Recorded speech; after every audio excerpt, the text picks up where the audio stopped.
इन services की value जो होती है जो एक साल में आपने प्रोड्यूस की, that is GDP. Very simple.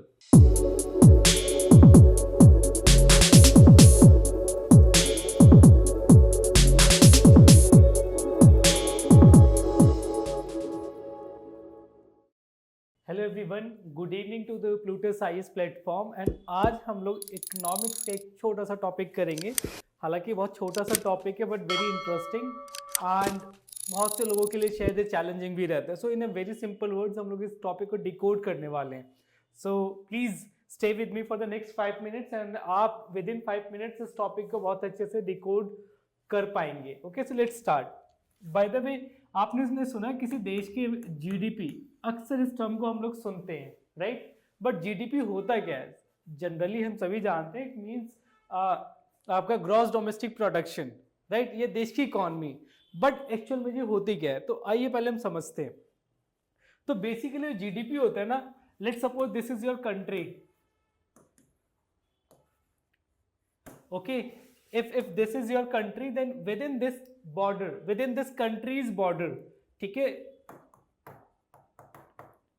within territory, वैसे right word is territory, जो आपके पास प्रोडक्शन होता है ना, किसका? गुड्स का या फिर सर्विसेज का, राइट? इनकी वैल्यू बेसिकली कब? इन 1 year, in a year. Basically इसी को हम लोग जीडीपी कहते हैं, बड़े सिंपल शब्दों में एक बार फिर से समझते हैं। तो suppose this is our country India, right? India के अंदर मींस विद इन टेरिटरी और विद इन बॉर्डर, ठीक है? विद इन बॉर्डर जो आप लोग प्रोडक्शन करते हो, बेसिकली प्रोडक्शन किस चीज का होगा? या तो आप गुड्स का प्रोडक्शन करोगे, सर्विसेज का, लाइक रेस्टोरेंट में आप जाते हो, होटल्स वगैरह में जाते हो, बसेस मेट्रोज में जाते हो, सर्विसेज होती हैं, right? On the other hand आप फूड कंज्यूम करते हो, क्लोथ्स कंज्यूम करते हो, ये सारी गुड्स हो गई। तो यूजुअली आप या तो, यूजुअली नहीं, इन ऑल द केसेस, या तो गुड्स प्रोड्यूस कर रहे होते हो या फिर सर्विसेज प्रोड्यूस कर रहे होते हो। और इन सर्विसेज की वैल्यू जो होती है जो एक साल में आपने प्रोड्यूस की, that is GDP. Very simple. एक साल के अंदर एक किसी कंट्री के या किसी वेल डिफाइंड बॉर्डर के अंदर, टेरिटरी के अंदर जो प्रोडक्शन होता है in form of goods and services, उनकी वैल्यू जीडीपी कहलाती है। Very simple. Now next question आ सकता है कि क्या जीडीपी ही आपकी नेशनल इनकम होती है? The answer is no. GDP national income नहीं होती। नाउ क्यों?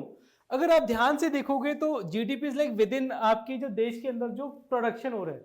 But point to be noted कि जो देश के अंदर जो प्रोडक्शन कर रहे हो, जरूरी थोड़ी ना कि सिर्फ देश के लोग या रेजिडेंट्स ऑफ इंडिया ही कर रहे हो सकता है बहुत सारे लोग नेपाल से, भूटान से, बांग्लादेश से इंडिया में आते हैं काम करने के लिए, करेक्ट?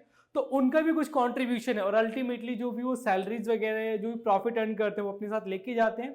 एमएनसीज में गूगल्स वगैरह को देख लो, या बहुत सारी एमएनसीज जो इंडिया में आती हैं, हिंदुस्तान यूनिलीवर को देख लो, इंडिया में आती हैं, सेल करती हैं, प्रॉफिट अर्न करती हैं, फाइनली प्रॉफिट को क्या करती हैं? अपने साथ एक्सपोर्ट करती हैं अपनी होम कंट्री में। तो क्या उनका प्रोडक्शन काउंट होता है? नहीं। ऑन दी अदर हैंड हमारे बहुत सारे इंजीनियर्स, हमारे बहुत सारे डॉक्टर्स, हमारे बहुत सारे साइंटिस्ट फॉरेन कंट्रीज में काम कर रहे होते हैं, राइट? एंड अपार्ट जो मिडिल ईस्ट में, जहाँ पे मिलियंस ऑफ जो हमारी जो लेबर फोर्स है वो जाके काम करती है, वो बहुत सारी रेमिटेंस भेजती है, राइट? बहुत सारा वहाँ पे जो as a form of salary earn करती है वो भेजती है। तो बेसिकली क्या होता है, बहुत सारी चीजें जो हमारे देश की हैं, कौन सी? जो रेजिडेंट ऑफ इंडिया है वो जो भेज रहे हैं, ठीक है? और ये वाला प्लस एंड माइनस में कौन सा? माइनस में वो वाला जो resident of rest of the world है। इसको आप हटाओगे ना, माइनस भी तो करोगे।